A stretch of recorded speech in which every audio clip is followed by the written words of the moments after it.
네, 여러분 안녕하세요. 놀라운 일 연구소의 이노베이션 스터디 시간입니다. 자, 오늘은 이 시대를 살아가는 모든 비즈니스맨들에게 가장 필요한 것, 또 가장 중요해진 것.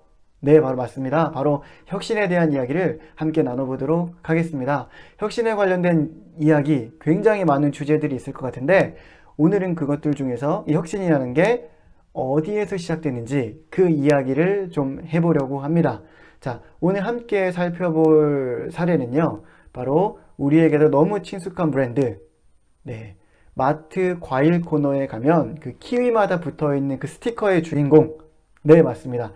제스프리라는 회사를 가지고 혁신은 어디에서 시작되는지 그 이야기를 함께 나눠보도록 하겠습니다. 제스프리는요, 그 뉴질랜드의 키위 생산자들이 모여서 만든 협동조합입니다. 일종의 협동조합이죠. 우리나라의 축협, 농협, 수협 이런 협동조합과 같은 협동조합인데 다른 점이 있다면 우리나라의 농협은 그 농업인들이 함께 모여서 만든 조합이고요. 이 제스프리는 농업이라는 큰 카테고리가 아니라 키위라는 작물, 그 키위라는 하나의 작물을 생산하는 사람들이 함께 모여서 만든 협동조합이라고 할 수가 있습니다. 1997년에 이 제스프리라는 브랜드가 생겨났는데요. 물론 그 이전까지도 뉴질랜드의 키위 생산 농가들은 협동조합을 만들어서 운영하고 있었습니다. 그런데 제스프리라는 브랜드가 생겨난 게 1997년입니다. 자, 사실 이 제스프리라는 회사는 지금 비즈니스라는 많은 분들에게 여러 가지 인사이트를 제공합니다. 일단은 생산자와 회사가 이원화돼서 운영되는 그 협동조합이라는 아주 독특한 구조, 협동조합도 각기 다 운영 방향이 다르겠지만 이 제스프리가 가지고 있는 운영 구조는 굉장히 특이한 면이 있습니다. 그런 부분도 많은 인사이트를 주고요. 또 하나는 그 키위 브라더스라는 캐릭터를 만들어서 굉장히 재미있는 마케팅, 그런 것들을 잘 선보이고 있습니다. 거기에서 줄 수 있는 인사이트도 있을 것 같고요. 또 매년 순이익의 20%를 R&D에 투자하는 어떤 적극적인 연구개발 전략, 이런 부분들도 비즈니스라는 분들에게는 굉장히 좋은 인사이트를 주고 있습니다. 그런데 오늘은 그 얘기들은 잠시 미뤄두도록 하고요. 어떻게 제스프리가 오늘날 전 세계를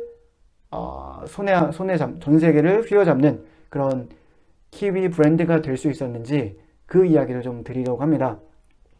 사실 제스프리가 처음부터 지금처럼 세계적인 글로벌 브랜드가 된 것은 아니었습니다.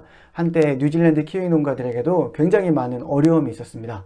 일단 칠레, 중국과 같은 다른 키위 생산국들과의 경쟁도 굉장히 치열했고요. 뉴질랜드 내에서도 그 키위 생산 농가들이 워낙 많다 보니까 그 키위 생산이 그 공급이 과잉이 돼서 또 문제가 된 적도 있습니다. 그리고 2009년에 이제 글로벌 금융위기가 찾아왔을 때 그때 매출이 급감하면서 또 한 번 위기를 겪기도 했습니다. 자, 이 위기를 극복하면서 이제 제스프리가 글로벌 브랜드로서 입지를 더욱 탄탄하게 다졌다고 볼 수가 있었는데 저는 이 위기를 극복할 수 있었던 힘이 바로 이 제스프리가 자신들이 하고 있는 그 회사가 하고 있는 업을 재정의하는 데서 나왔다고 생각합니다. 네, 자, 일반적으로 협동조합 하면 제품을 잘 생산해서요, 공급하고 마케팅하는, 네, 유통하고 마케팅하는 그런 걸 잘하는 회사라고 생각하기 쉽습니다.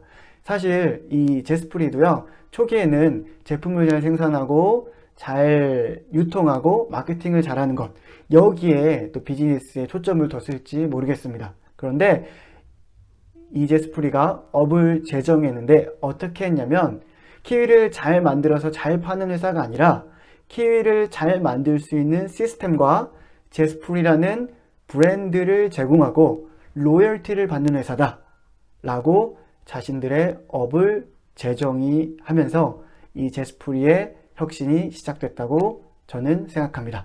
자, 무슨 말이냐면 제스프리의 수입은 물론 키위를 팔아서 버는 돈도 있죠. 그렇지만 이 제스프리라는 브랜드와 시스템을 활용한 로열티 비즈니스를 펼치고 있습니다. 예를 들어서 전 세계에 제스프리 키위를 생산하는 농가가 수천 개가 있습니다. 뉴질랜드 내에 있고요. 뉴질랜드 외의 국가, 우리나라를 포함해서 중국 등등등 여러 국가에 제스프리 키위를 생산하는 그런 농장들이 있습니다. 그래서 전 세계에 생산된 제스프리 키위를 이제 제스프리 본사가 농가들이 생산한 키위를 전부 매입합니다. 그래서 제스프리는 그 매입한 키위들을 유통하고 마케팅을 통해서 판매를 촉진하는 거죠. 자, 이때 제스프리가 아무 농가의 키위나 다 매입하는 것은 아닙니다. 제스프리가 제시하는 조건이 있습니다.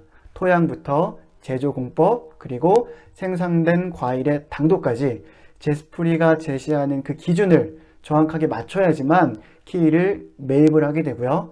또 다른 농장들보다 더 뛰어난, 더 괜찮은, 더 좋은 키위를 생산한 농장에게는 더 좋은 가격에 키위를 매입하기로 합니다.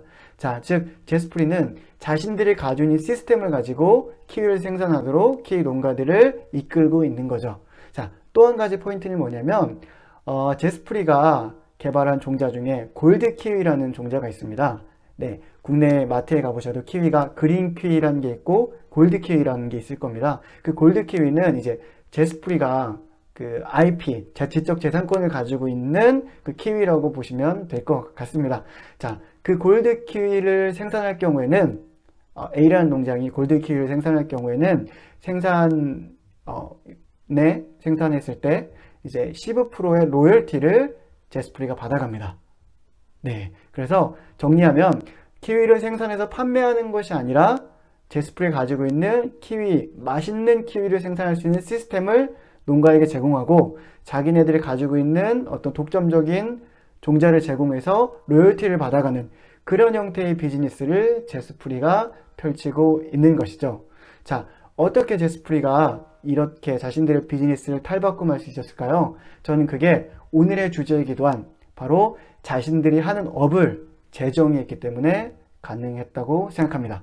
자, 과거처럼 제스프리가 여전히 키위를 생산해서 유통하는 회사라고 자신들의 업을 정의했다면 지금과 같은 글로벌 브랜드로 성장하기는 한계가 있었을지 모르겠습니다. 왜냐하면 유사한 관점으로 업을 바라보고 진행하는 여러 경쟁자들이 있기 때문이죠. 그런데 제스프리는 거기에서 과감하게 탈피해서 키위를 잘 생산하는 최적의 키위를 생산하는 시스템을 제공하고 또 자신들이 가지고 있는 독점적인 그런 종자를 가지고 활용해서 로열티를 받는 회사로 자신들의 업을 재정의했습니다. 자, 여러분, 혁신은요, 새로운 것을 발명하고 뭔가 새로운 것을 창조해내는 것이 아닙니다. 혁신은 내가 가지고 있는 자원, 내가 하고 있는 일, 그것들을 새로운 관점으로 바라봤을 때 혁신이 시작이 됩니다. 자, 여러분 지금 어떤 일에 종사하고 계실지 모르겠고요. 어떤 아이템을 가지고 있는지 모르겠습니다. 자, 그런데 지금 여러분이 생각하고 있는 가치, 또 여러분이 생각하고 있는 관점, 그거 말고 지금 여러분이 하고 있는 일에는 또 다른 관점, 또 다른 가치가 있을 수 있습니다. 자, 그걸 발견할 수 있다면 여러분은 혁신을 시작할 수 있는 기본적인 조건을 이제 통과하신 거라고 볼 수 있을 것 같습니다. 여러분이 하고 있는 일, 여러분이 가지고 있는 자원, 그런 것을 한번 재정의해 보십시오. 지금 내가 하고 있는 일은 어떤 의미가 있는가? 어떤 가치를 가지고 있는가? 소비자들에게 무엇을 제공하는 일인가? 나의 비즈니스 모델은 어떻게 수입을 얻고 있는가? 자, 이런 다양한 관점, 입체적인 관점으로 여러분의 비즈니스를 바라보신다면 분명히 여러분의 업을 재정의할 수 있는 그 지점을 발견하실 수가 있을 거고요. 거기에서부터 새로운 혁신이 시작될 거라고 생각합니다. 자, 끝까지 시청해 주셔서 감사하고요. 다음에 더 의미 있는 이야기, 더 재미있는 이야기로 여러분을 찾아뵙도록 하겠습니다. 그러면 다음에 또 뵙겠습니다. 감사합니다.